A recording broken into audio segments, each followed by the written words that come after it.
அனைவருக்கும் வணக்கம். நேரம் கருதி இதனை குறுகிய நிலையில் முடிக்க வேண்டிய ஒரு கட்டாயம். நான் நினைக்கின்றேன் இந்த பட்டிமன்ற தலைப்பை யாருமே சரியாக புரிந்து கொள்ளவில்லை என்று மிகவும் மனவர்த்தமாக உள்ளது. எனது அணியை சரி, எனது எதிரணியை சரி, இங்கே கேள்வி தற்பொழுது புலம்பெயர்லா அல்லது அகத்திலா காரைநகர் வளர்ச்சியிலே அக்கறை உள்ளார்கள் என்று. ஒரு பெரு விருட்சத்துக்கு எண்ணத்திற்கு குடை வேண்டும். காரைநகர் என்பது 1900 இப்ப நீங்கள் புலம்பெயர் மன்றங்கள் எல்லாம் 91க்கு பிறகு வந்தனீர்கள்.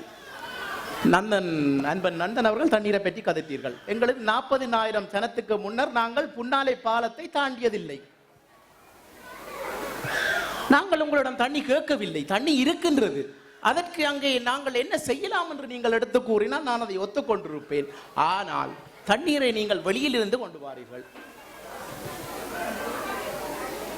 எனக்கு விளங்கவில்லை. நீங்கள் இந்த கேள்வியை சரியாக புரிந்து கொண்டு யாருமே இந்த பட்டிமன்றத்தில் தலையங்கத்துக்குள் என்ற பண்ணவில்லை என்று நான் நினைக்கின்றேன். இன்றைக்கு கல்வி, அதாவது புலம்பெயர் நாடுகளில் இருந்து பாடசாலைக்கு காரைநகர் என்பது கல்வியிலும் கலாச்சாரத்திலும் பணத்திலும் ஊறி மிதந்த ஒரு எங்கள் கிராமம். உங்களிடம் உதவி 91க்கு முதல் யார் உதவி செய்தீர்கள்? எங்கே யார் வெளிநாட்டில் வந்திருந்து எந்த மன்றங்கள் அமைத்தீர்கள்? யார் உதவி செய்தீர்கள்? நான் தெரியாமல் கேட்கின்றேன். 91க்கு பிறகு புலம்பெயர்ந்தீர்கள். 98ஆம் ஆண்டிலிருந்து திரும்பி வந்தீர்கள். அங்கே எல்லாம் அழிந்தது. மனிதநேயம் அழிந்தது, காரைநகர் பண்பு அழிந்தது, கலாச்சாரம் அழிந்தது. இன்றைக்கு அங்கே இருக்கும் 12,000 ஜனத்துக்கு இங்கு இருக்கும் 16,000 மன்றங்கள். எத்தனை சண்டை பிடிக்கின்றீர்கள்? எத்தனை இணையதளங்கள்? அந்த இணையதளங்களிலே நீங்கள் தான் வெளிநாடுகளிலே இணையதளங்கள் நடத்துகின்றீர்கள், சஞ்சிகைகள் நடத்துகின்றீர்கள். இந்த இணையதளங்கள் நடத்துவதெல்லாம் நீங்கள் நியாயமா? சொல்லுங்கள். யாராவது அடுத்த தலைவர் வரட்டும், சொல்லட்டும். இன்றைக்கு நீங்கள் தான், புலம்பெயர் மக்கள் தான் இந்த காரைநகரின் பெயரை விற்கின்றீர்கள். தயவு செய்து புரிந்து கொள்ளுங்கள். ஏன் நீங்கள் ஒழிக்கின்றீர்கள்? இது ஒரு பப்ளிக் மேடை. நான் ஒரு காரைநகராக இருந்து இங்கே கதைக்கின்றேன். தயவு செய்து என்னை யாரும் குறை நினைக்க வேண்டாம். இது எனது ஆதங்கம். ஏன் நீங்கள் புலம்பெயர் மன்றங்கள் இன்றைக்கு சரி, காரைநகர் மக்கள் நாங்கள் இவங்களை யார் நாங்கள் என்ன கேட்டோம்? நீங்களாக திட்டங்களை உருவாக்குகின்றீர்கள், நீங்களாக கொண்டு வந்து அங்கு அமல்படுத்துகின்றீர்கள், நீங்களாக இங்கிருந்து சண்டை பிடிக்கின்றீர்கள்.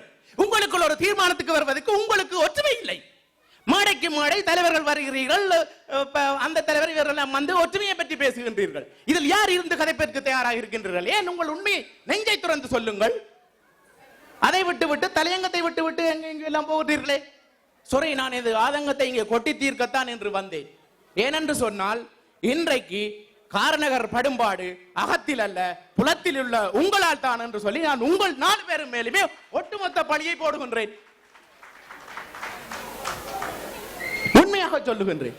நீங்கள் இதை மறுத்து பேசுவதாக இருந்தால் எனக்கு டைம் கிடைத்தால் நான் மீண்டும் என்னிடம் நிறைய விஷயம் இருக்கிறது. ஆனால் அங்கே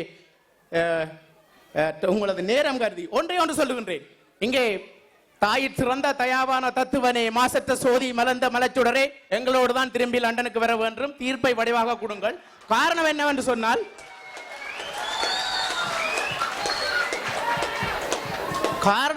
சொன்னால் அவர் ஒரு இலங்கையின் தமிழ் மக்களதில்லை, இலங்கையின் தலை சிறந்த ஊடகவியலாளர். இப்ப அவனவரெல்லாம் சொல்லிக் கொண்டு தெரிகிறான் ஊடகவியலாளர், அது வேறு. ஆனால் கடந்த 2 மாதங்களுக்கு முதல் எங்களது முதலமைச்சர், யாழ்ப்பாண முதலமைச்சர் CV விக்னேஸ்வரன் அவர்களது உரையை யாரும் பார்த்திருந்தால் தெரிந்திருக்கும். அவர் கூறுகின்றார், வடக்கு கிழக்கு அழிந்து போவது புலம்பெயர் வாழ் மக்களின் பணத்தினால் என்பதை. இது நான் சொல்லவில்லை, எமது வடமாகாண முதலமைச்சர் சொன்ன கருத்து. இது நான் பொய் என்றால் நீங்கள் இணையதளங்களில், நல்ல இணையதளங்களில் போய் தேடி பாருங்கள், அது நிச்சயம் இருக்கும் என்று நான் தெரியாமல் கேட்கின்றேன். இங்கே எனது அன்பன் எனது பணியிலே இருக்கின்றார். இணையதளங்கள் நடத்துகின்றீர்கள். இணையம் என்பது இரு விஷயங்களை சேர்த்து வைப்பது. புலம்பெயர் மன்றம், புலம்பெயர் நாடுகளிலே எவ்வளவு சண்டை பிடிக்கின்றீர்கள். நாங்கள் அகத்திலே நல்ல சந்தோஷமாக இருக்கின்றோம். காரைநகரிலே நாங்கள் கோயில் நடத்துகின்றோம், திருவிழா நடத்துகின்றோம், காரைநகரிலே நாங்கள் கோபுரம் கட்டுகின்றோம். நீங்கள் தான் இங்கே அடிபடுகின்றீர்கள். அப்போது ஏன் இந்த தலையெங்கும்? நீங்கள் புலம்பெயர் உங்களை திருத்திக் கொள்ளுங்கள், எங்களிடம் பெறாதீர்கள். அகத்திலே நாங்கள் மிகவும் சந்தோஷமாக உள்ளோம். அகத்திலே நல்லது இருக்கு. தயவு செய்து காரைநகர் மண்ணை கிராமமாக இருக்க விடுங்கள். கிராமத்து பணிகளை தொடர்ந்து செய்வதாக இருந்தால் நான் உங்களிடம் 3 கோரிக்கைகளை வைக்கின்றேன். இந்த மன்றங்களிடம் நல்ல கைத்தொழில்களை எங்களுக்கு உருவாக்கி தாருங்கள், எங்களுக்கு நல்ல வேலை வாய்ப்புகளை கொடுங்கள், எங்கள் இளம் சமுதாயத்தை உங்களுடன் சேருங்கள் ஐயா. ஏன் சும்மா தேவையில்லை. இன்றைக்கு சாய்பாபா இருக்கின்றார். எங்களை தியானந்தா அடிக்கடி சொல்லுவார், ஜெர்மன் வாழ் கார்னர் மக்கள் தான் சந்தோஷமா இருக்கிறாங்களே என்ன மன்றம் இல்லை மிச்சம் எல்லாம் சீரழிஞ்சு உண்மையா சீரியஸ் அது ஆகவே தயவு செய்து நேரத்தை கருதி நான் விடைபெற்றுக் கொள்கின்றேன். மீண்டும் சந்தர்ப்பம் தந்தால் இதைவிட இன்னும் என்னோட நிறைய இருக்கின்றது. ஆகவே புலம்பெயர் வாழ் மன்றங்களே, நீங்கள் தான் ஒட்டுமொத்த பாதக செயல்களுக்கும் காரணம் என்று கூறி விடைபெறுகிறேன். நன்றி, வணக்கம். தந்த வேலைகளை நிறைவாக செய்து விட்டேன் என்ற ஒரு நம்பிக்கை.